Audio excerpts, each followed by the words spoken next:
Mesdames et messieurs, bonsoir et bienvenue à Washington DC. Nous sommes à l'ambassade de la République du Congo aux États-Unis avec les rencontres ambassadoriales qui regroupent tous les ambassadeurs de tout le continent africain.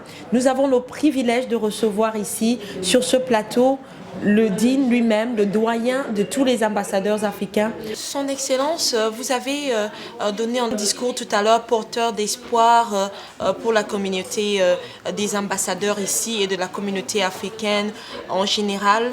Est-ce qu'on peut dire que ce message que vous avez, c'est un message d'unité, parce que le mot unité est revenu plusieurs fois dans votre discours aujourd'hui? Oui.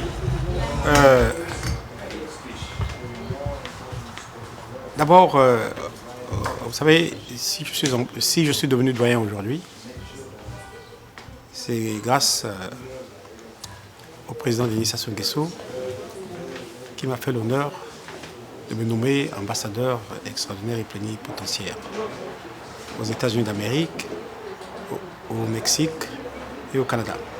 Je continue à le remercier infiniment pour cette confiance. Et lorsqu'il a appris que j'étais devenu doyen du groupe des ambassadeurs africains, il m'a donné pour instruction de veiller à l'unité et la cohésion de l'Afrique. La cohésion de l'Afrique et l'unité de l'Afrique doit être reflétée aussi à Washington, auprès de la première puissance mondiale.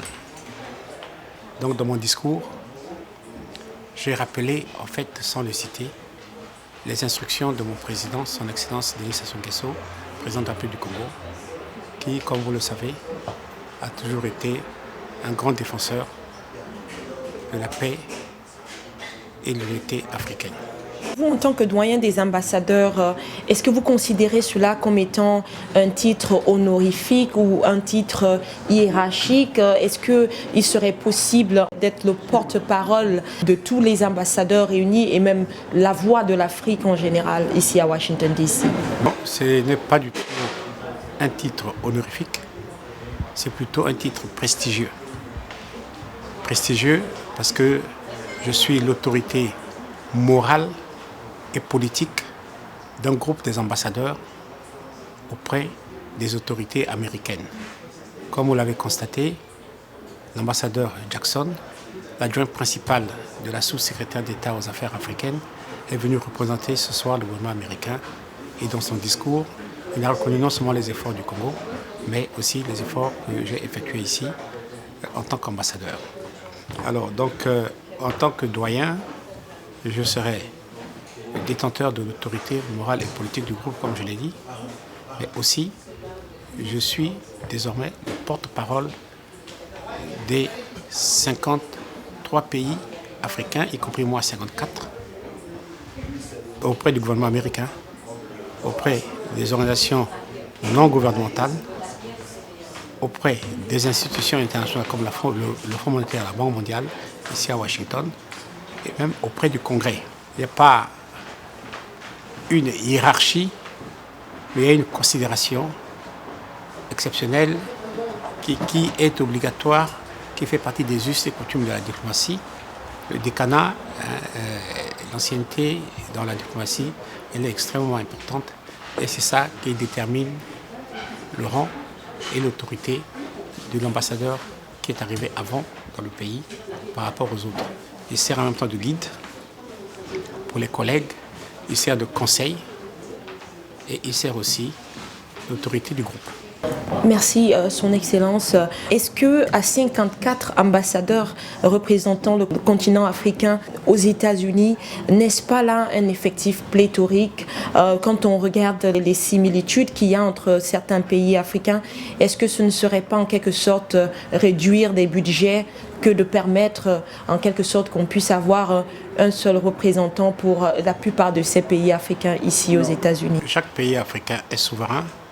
Et nous sommes ici dans un cadre bilatéral où chaque pays africain, dans sa souveraineté, a des relations diplomatiques avec les États-Unis. Avoir 54 pays africain représenté ici à Washington, ça veut dire tous les pays africains étant représentés ici à Washington, ça veut tout dire. Nous représentons nos pays auprès de la première puissance mondiale, dans tous les domaines, technologiques, militaires, politiques, ils ont le pouvoir à l'ONU, économique et financier. Le dollar est utilisé dans le monde entier comme monnaie de référence. Et bien entendu, Washington est aussi le siège du Fonds monétaire international et de la Banque mondiale, dont tous les pays africains sont membres. Et nous avons besoin de la coopération aussi avec nos deux institutions, Fonds monétaire et Banque mondiale. Donc être représenté ici à Washington, pour chaque pays africain, c'est une très bonne chose. Ne pas l'être serait vraiment un problème pour ces pays-là. Mais je peux vous dire que tous les pays africains sont représentés au niveau d'ambassadeurs ici aux États-Unis. Merci Son Excellence. Et pour terminer, j'aimerais que vous puissiez partager avec des téléspectateurs qui vous regardent en ce moment votre opinion par rapport à cette montée en puissance des groupuscules extrémistes et violents comme l'AQMI, Boko Haram en Afrique, qui en fait mettent en péril la croissance démographique et économique de la plupart des pays africains, en sachant que ces groupuscules ont une connotation islamique. Est-ce que vous pensez que cela pourrait mettre en péril les relations entre les diplomates africains, en sachant que certains d'entre eux sont musulmans? Non. L'Afrique unie et solidaire va vaincre ces groupes et groupuscules armés.